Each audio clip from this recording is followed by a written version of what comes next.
Hello, this is Daniel Mart back again at MICFI 2018 this time around. Interviews as expected, and this time around I am with Miss Louise Solter, the lead actress and producer of How to Be Human. Basically, my first question would be, what interested you the most about this role? That's a great question. I think this role was something that I hadn't done before. I hadn't been in a science fiction film before, so it was very exciting for me to step into a character that was in a completely different world. Although you'll see with the film that it runs very parallel with the themes of this world as well. And her character was a lot more adventurous in certain aspects to some of the roles that I've played before. So it was really nice to kind of push the boundaries with her humor. Like, you'll see certain sort of sarcastic elements to her character, and it was really nice to just be fun and free and take on that kind of role.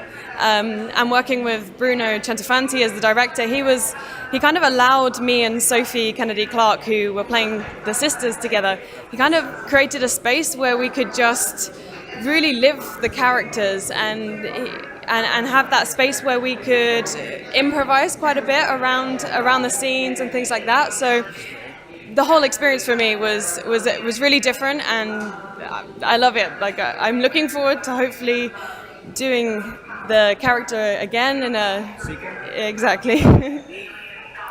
Very interesting. And you just stated how Bruno, he let you improvise. So, because me as an actor as well, I always, when I try to improvise from one role to another, and I always feel like there's a difference, if that makes sense. So how did that relate to you?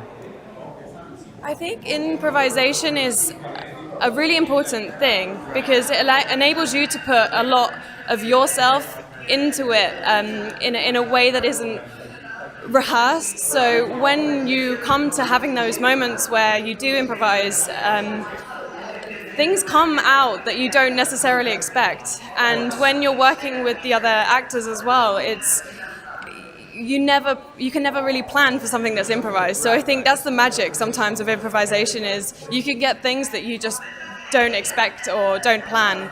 But having the script there through How to Be Human, that was obviously something that helped us, because then we know where the story develops, but we have the ability as actors, I guess, to go around the script and add to it and add elements that it really gave us certain freedoms.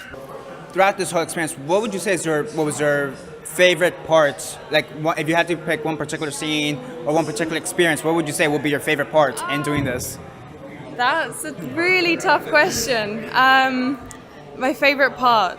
I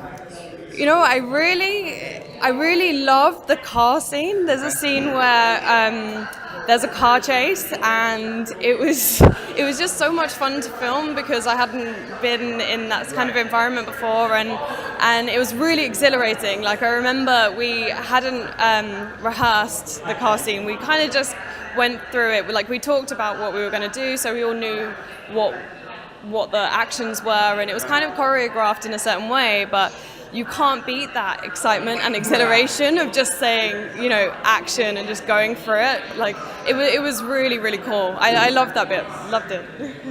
Yeah, I could definitely relate. Because I've had similar experiences to that. And yeah, working with Bruno, how different was it as compared to other directors you've worked with? That's an interesting question. I think that kind of relates back to what I kind of tapped on before.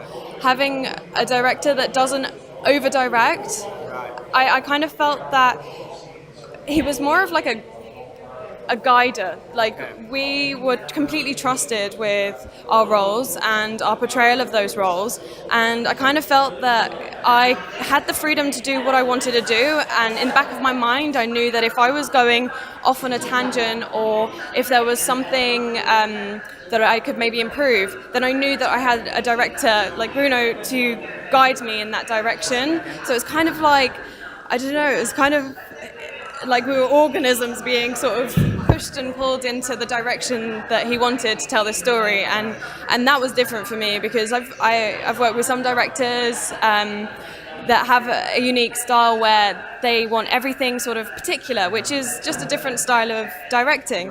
But this gave us a sense of freedom, and I think I definitely know that some of the other cast members really agree with me that it really resonated with them that we had the freedom to express the roles in the way that we really wanted to, and that's amazing because we can then project what we really want to do.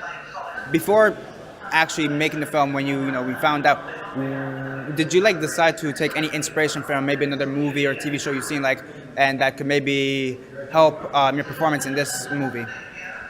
Well, I think the interesting thing about this film is that I felt that the inspiration behind this film was more on the documentary side. The themes within the film, it touches on the refugee crisis and things like that. And I guess actually my research came more from watching real people in that situation. And I mean, we see the news all over the UK talking about the refugee crisis and in Calais. And so I guess my inspiration really for the character was wanting to play a real human being that is in that scenario. I mean, the scenario is set in the future, so it's not this present day, but it kind of has that feel that it still could happen, and so I didn't want to lose that element of that well-rounded character that people can relate to, because I wanted her to be relatable. I wanted people to think, that could be me in that situation, and so that was something that I really took into account when I was doing my research for this. Okay, when people see the film, what do you hope they get out of it after watching the film? I mean, I really want to be part of films that are entertaining. Right. I think is one of the most important things, because, that's why people go to the cinema, that's why people want, exactly, right. That's why they want to watch films. So firstly, I think it has to be entertaining. But secondly, I really hope that people reflect on the themes within this film. As I said, it does touch upon the refugee crisis, and I guess originally it was inspired by the reversal of the refugee crisis, and watching the two sisters leave their homes and make their way from London to Dover and then beyond. If it was me watching this film, I think certain things would be triggered. I mean, when I was reading the script, for instance, right. And when we were writing the script, it was making me think, how would I really feel if that was me? If I had to leave my home and leave all of the niceties that we surround ourselves with, how would that feel? And exactly, and I kind of feel that would be nice for people to start thinking about what it would be like. Yeah, to empathize and to have humanity and in our everyday life, right. We can still have a sense of unity, and I think there's more we can do as a society to come together and be more unified. But actually, as we were at the Miami Sci-Fi Festival, when we came here, we were meeting people from all over the world, right. And it was an amazing reminder that actually film festivals are an amazing way of unifying people, right. And sci-fi seemed to be a genre where people express their need for more humanity and things, right. like watching the shorts program. It was wow, yeah, we're actually, one thing we seem to be united on is the fact that we want this world to be a better place. Yeah, I mean, basically, one of their main points is that they want everybody to feel more connected through film, through sci-fi and some of its subgenres like horror and time travel films and stuff like that. So that's definitely one of the key points. And as you were saying, that how that just made you feel. Of course, that's how it should make you feel. Because we had a film from Estonia, one from Spain, UK, of course.